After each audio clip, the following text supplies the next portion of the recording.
der Völkerstreit oder Hass untereinander, er wird gepflegt von ganz bestimmten Interessenten.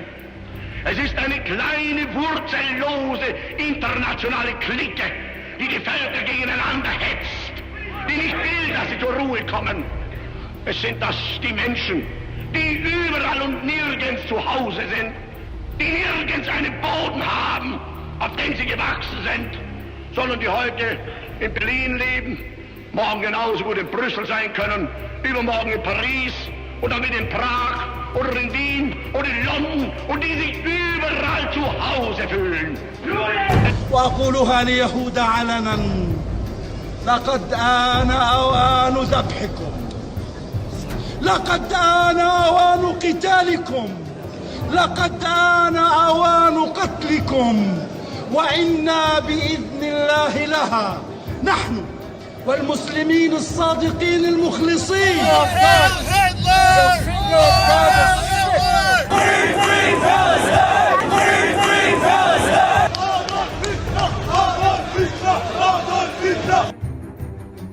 This map represents territorial dispute zones around the world. China, for example, occupies Tibet. Turkey has seized part of the island of Cyprus.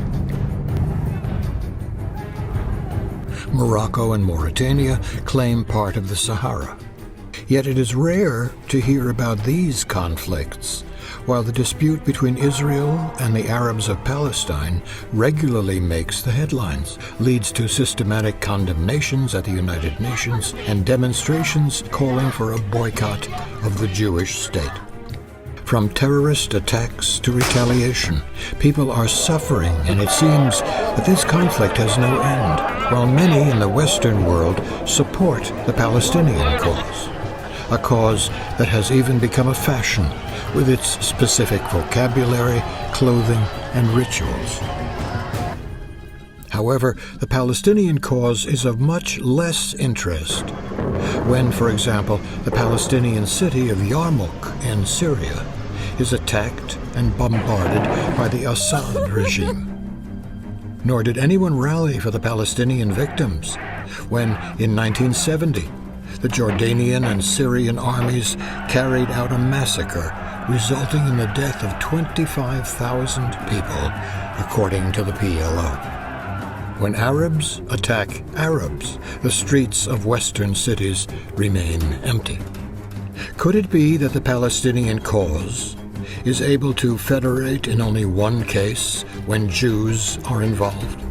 Would it then be possible that the media, the United Nations, and activists are more anti-Israel than they are pro-Palestinian? Without knowledge of the region's history, and as a result of billions being spent by Arabs in propaganda, it becomes easy to accept their version, according to which Jews invaded and stole a country called Palestine. However, some PLO leaders, such as Zuhair Mohsen, never hesitated to express their knowledge of the facts.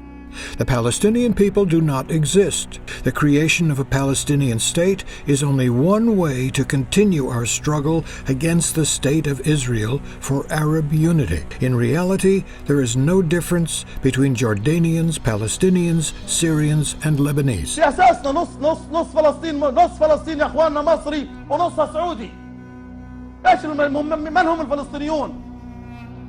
في عندنا في أسماء كثيرة اسمها المصري وجذورهم مصرية، جذورهم مصرية. قد يكونوا من الإسكندرية، من القاهرة، من دمياط، من الوجه البحري، من أسوان، من الصعيد. نحن مصريون، نحن عرب، نحن مسلمون، نحن منكم.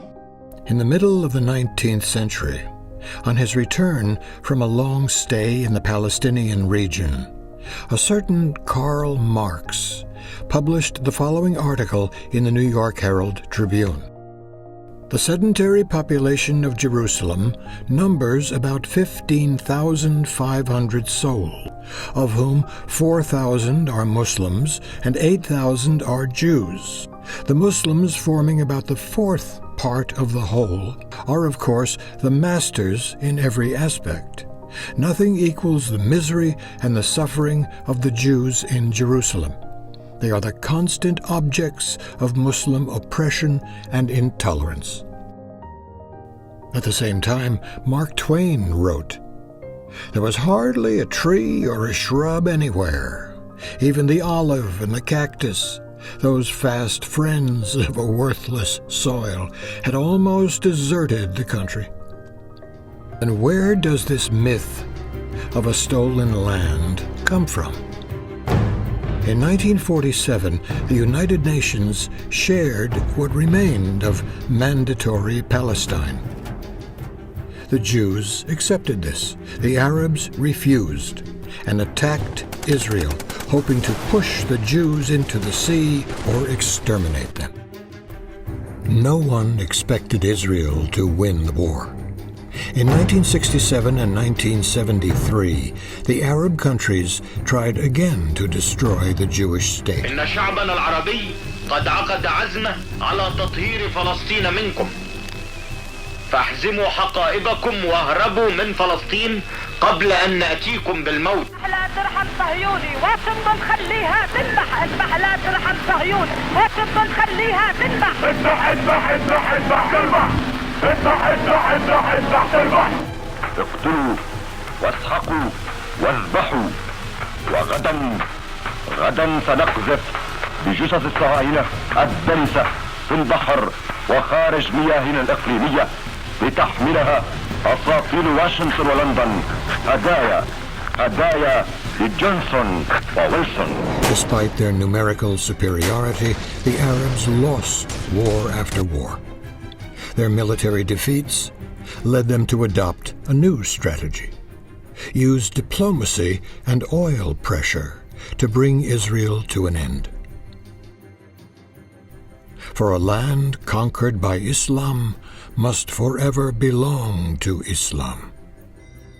Islam, according to its own view, came to the world to replace Judaism and Christianity, not to live side by side with them, because Islam, according to its own terminology, it's Din al-Haq, means religion of truth, while Judaism and Christianity are Din al-Batil, religion of falsehood.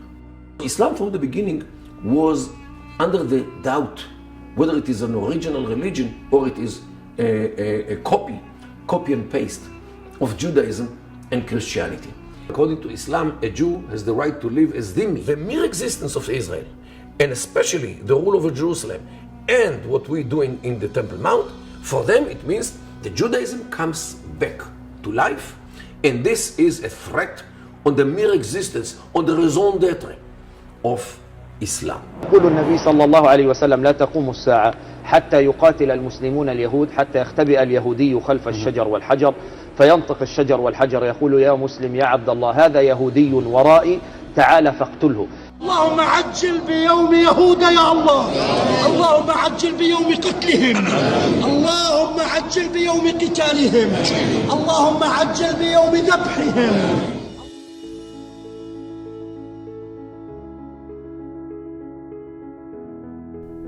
In 1929, an Egyptian fundamentalist imam, Hassan al-Banna, founded the Muslim Brotherhood, now recognized as a terrorist organization. Its purpose? To fight against the secular influence of England and the West. Very quickly, al-Banna became friends with Hajj Amineh al-Husseini, the great Mufti of Jerusalem, who was already responsible for the murderous riots of 1920, whose religious hatred for the Jews he shared.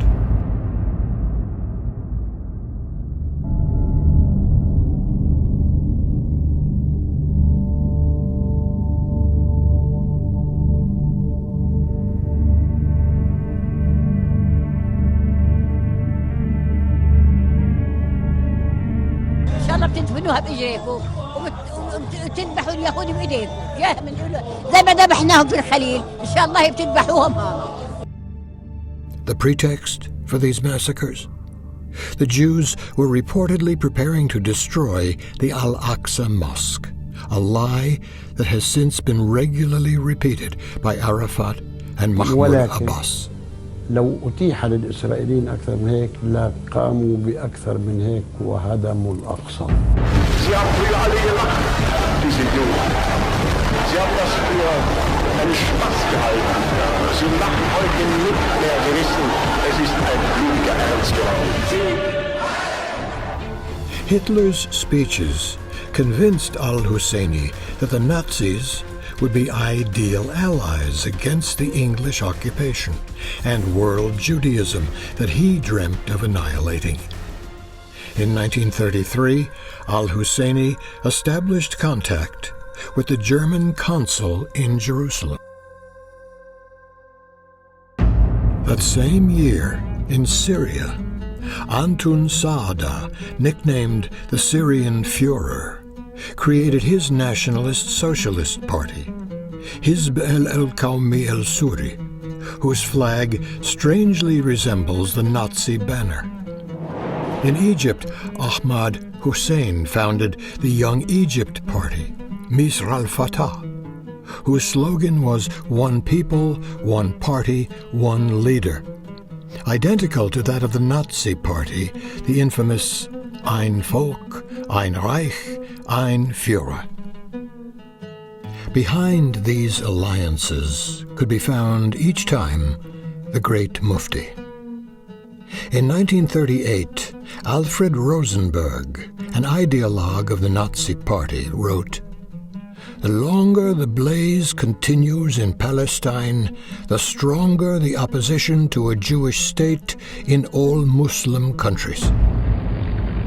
According to German archives seized by the Allies in Flensburg, it was with Nazi money that al-Husseini launched an Arab revolt in 1936, which led to the massacre of hundreds of Jews.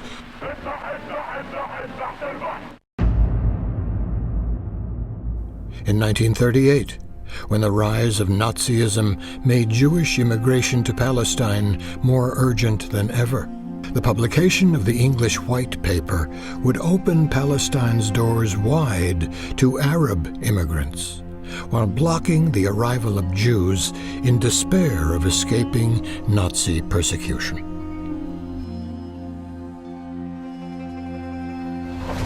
As the war raged and spread around the world, Haj Amin fled to Iraq, where he participated in a coup with Rashid Ali al-Kailani, a Nazi at heart just like him.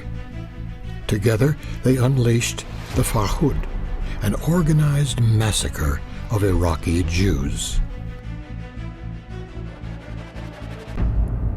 After many exchanges with the top Nazi leaders, including Heinrich Himmler, who became a close friend, it was in 1941 that the Grand Mufti finally met Adolf Hitler. The precise condition for our collaboration with Germany was complete freedom to eliminate the Jews to the last from Palestine and the Arab world. I asked Hitler for his explicit agreement to allow us to solve the Jewish problem. The answer I received was, "The Jews are yours." The Nazis granted him a luxurious villa on Klopstock Street, which housed a Jewish school until its confiscation in 1939, as well as a comfortable pension, which he would receive until the end of the war. In return, he was responsible for radio propaganda in Arabic, espionage in the Middle East, and the organization of Muslims into military units.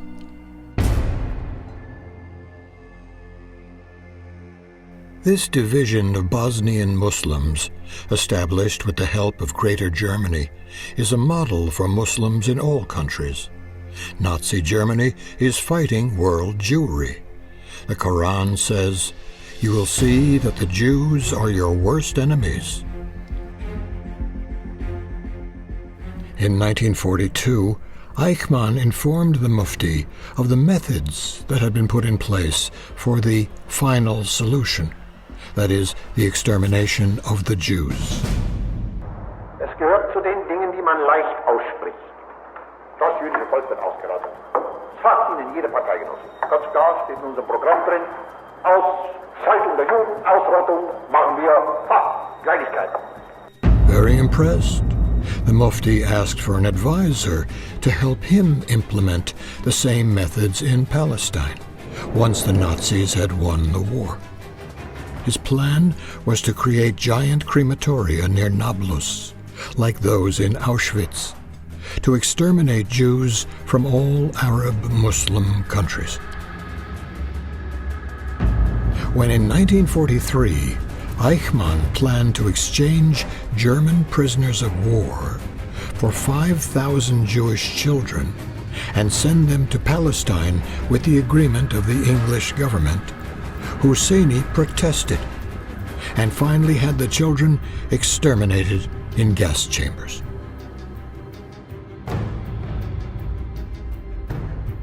In 1944, as Germany had almost lost the war, the Mufti convinced the Nazis to organize the massive poisoning of the Jews in Palestine.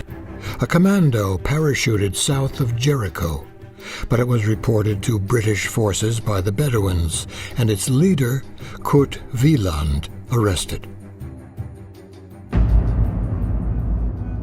After Germany's defeat, the Mufti was imprisoned in France, then quickly freed thanks to the intervention of his longtime friend Hassan al-Banna. His anti-Semitic influence did not end with the Allies' victory. The Mufti found refuge in Egypt, where he was welcomed as a national hero, while the Arab League put pressure on the West so that he would not be tried for war crimes. In 1948, and until his death, he continued to campaign against Israel and to call for the extermination of Jews. Among his relatives was his nephew, Mohammed Abdel Rauf Arafat al-Qudwa al-Husseini, an Egyptian born in Cairo who soon became famous under his war name, Yasser Arafat. The anti-Semitic virus was already widespread in the Muslim world, but the phenomenon intensified with the massive conversion of former Nazis to Islam and the refuge of several high-ranking Nazi dignitaries in Arab countries, particularly in Syria and Egypt.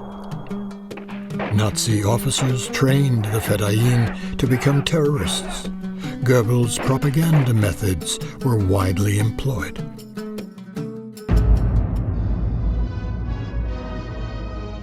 But the world changed after the war, and a new totalitarianism, just as deadly as Nazism, was rapidly spreading. Like Nazism, Soviet communism needed the support of Arab Muslim countries. After having supported the partition of Palestine, Stalin realized that Israel would never become another satellite of the Soviet Empire, and he turned against the Jews.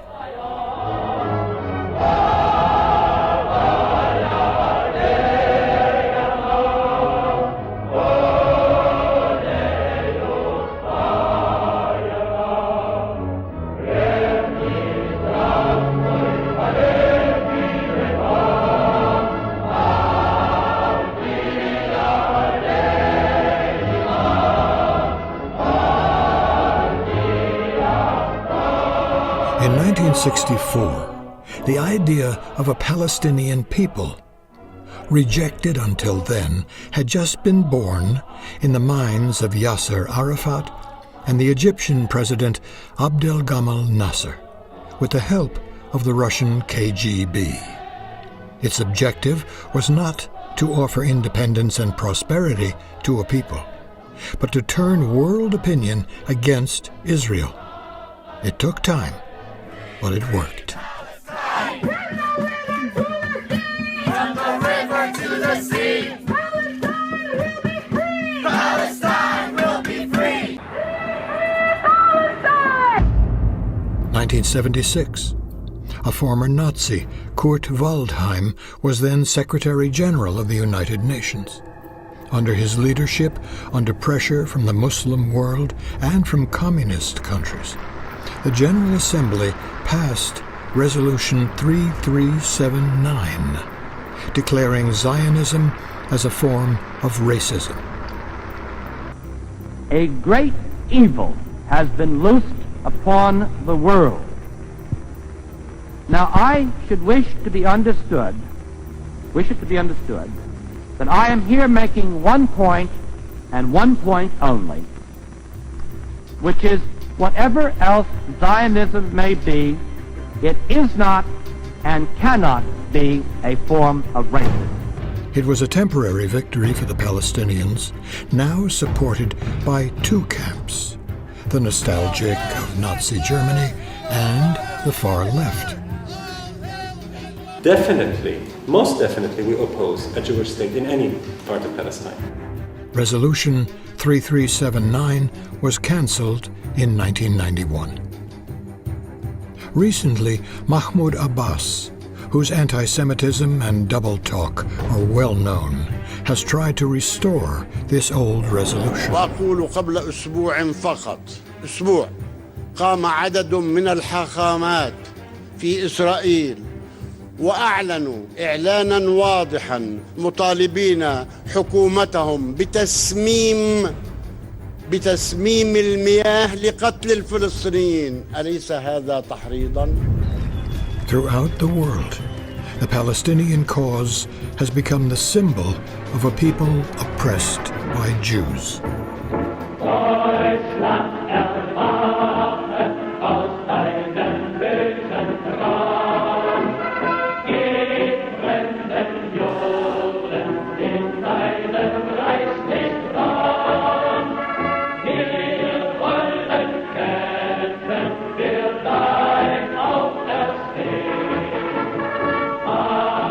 But it was Goebbels who said, if you tell a lie big enough and keep repeating it, people will eventually come to believe it. كانوا يبقوا على المحرقة الكاذبة أيام هتلر وهي لم تكن بهذا العدد الكبير، وأريد أن أنوه أنها كانت أكذوبة. نعم، هي كانت أكذوبة، وتآمر كثير من الإسرائيليين أو من اليهود مع هتلر.